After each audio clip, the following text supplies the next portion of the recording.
ہم اپنے پیسوں کی لالچ میں بچوں کو کام سے لگا دیتے ہیں تو بچے دین سے بھی دور رہتے ہیں، شریعت سے بھی ناآشنا رہتے ہیں۔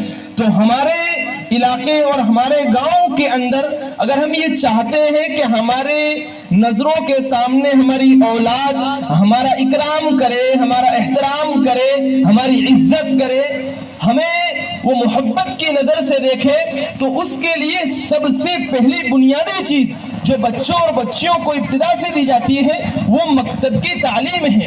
مکتب کی تعلیم کے اندر کیا ہوتا ہے کہ بچے کا ذہن صاف ہے، اس صاف ذہن کے اندر ہم اللہ کی اور رسول کی محبت ان کے دلوں کے اندر، ان کے دماغ کے اندر بٹھا دیتے ہیں۔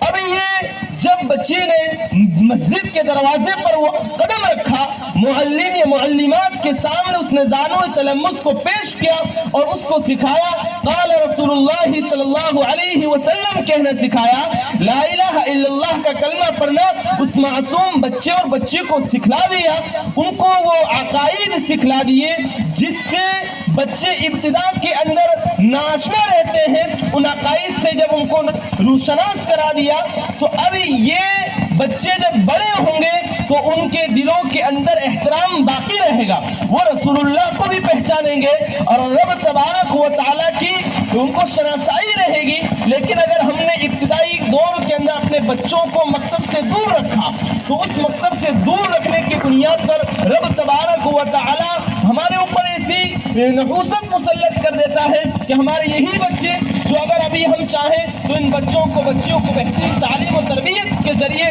ان کو سنوار سکتے ہیں، ان کو اچھا بنا سکتے ہیں، لیکن ہم ابتدائی دور کے اندر اس کی تعلیم کی طرف توجہ نہیں دیتے ہیں۔ ابن فروخ رحمت اللہ علیہ یہ بڑے تابعی ہیں، یہ کسی غزوے کے اندر نکل گئے، مشہور واقعہ ہے۔ میں یہ واقعہ اس لیے بتلا رہا ہوں کہ بچوں کی تعلیم اور تربیت پر والدین کا کردار ہوا کرتا ہے۔ حضرت فروخ رحمت اللہ علیہ جہاد کے لیے نکل گئے، اپنی اہلیہ کو انہوں نے کچھ اشرفیہ، کچھ درہم، کچھ پیسے بطور خرچ کے دے دیے۔ وہ 27 سال تک جنگ میں رہے۔ مولانا پیر ذوالفقار صاحب نقشبندی رحمت اللہ علیہ کی کتاب میں یہ واقعہ لکھا ہوا ہے، ان کی خطبات کے اندر 27 سال تک وہ جہاد میں رہے۔ 27 سال کے بعد جب وہ جہاد سے لوٹتے ہیں، اچھا ایک 27 سال کا عرصہ ایک اچھا خاصا لمبا عرصہ ہوتا ہے۔ بیوی کو یہ خیال ہوا کہ شوہر دنیا سے چلے گئے ہیں، لیکن حضرت فروخ جب جاتے ہیں تو اپنی بیوی کو کچھ پیسے، کچھ درہم بطور خرچ کے دے کے جاتے ہیں، کافی وہ رقم ہوتی ہے۔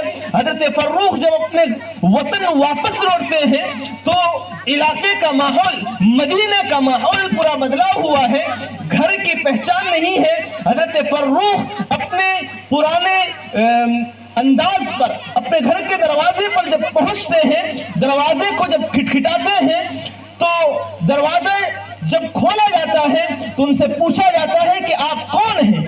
آپ بغیر اجازت کے گھر کے اندر داخل نہیں ہو سکتے ہیں۔ اچھا جس نے دروازہ کھولا وہ انہی کے بیٹے ہیں، لیکن چونکہ باپ کو گئے ایک عرصہ ہو گیا، بیٹے کو بھی خیال نہ تھا شاید میرا باپ زندہ ہو، وہ تو شہید ہو گیا جہاد کے اندر۔ 27 سال بعد کے اندر باپ لوٹ رہا ہے، بیٹے نے باپ کو نہیں پہچانا۔ بیٹا اور باپ کی کشمکش دروازے پر ہوئی، اندر بیوی بیٹھی ہوئی تھی، اپنے شوہر کی آواز کو سن لیا اور یہ کہا یہ تو میرے تاجدار ہیں۔ کہا بیٹے ذرا رکنا، یہ آپ ان سے جھگڑا مت کرو، یہ آپ کے باپ ہیں، یہ ابھی زندہ ہے۔ خیال تو یہ تھا یہ شہید ہو گئے ہوں گے، لیکن یہ زندہ ہے۔ حضرت فروخ کی بیوی جب آئی، بیوی نے شوہر کو پہچانا، بیٹے سے شناسائی کرائی۔ حضرت فروخ یہ سب معاملہ ہو گیا، اپنی بیوی کے پاس جب وہ پہنچے تو بیوی سے کہا میں نے آپ کو کچھ دراہیم دے کر گیا تھا، میں نے آپ کو کچھ رقم دے کر گیا تھا، بتلاؤ وہ رقم کہاں ہے؟ حضرت فروخ کی بیوی نے کہا اگر آپ یہ چاہتے ہیں کہ میں آپ کو پوری بات بتلا دوں، یا تو آپ پہلے نماز پڑھنے کے لیے جاؤ اور نماز کے بعد میں آپ کو پوری بات تفصیل سے بتاتی ہوں۔ فروخ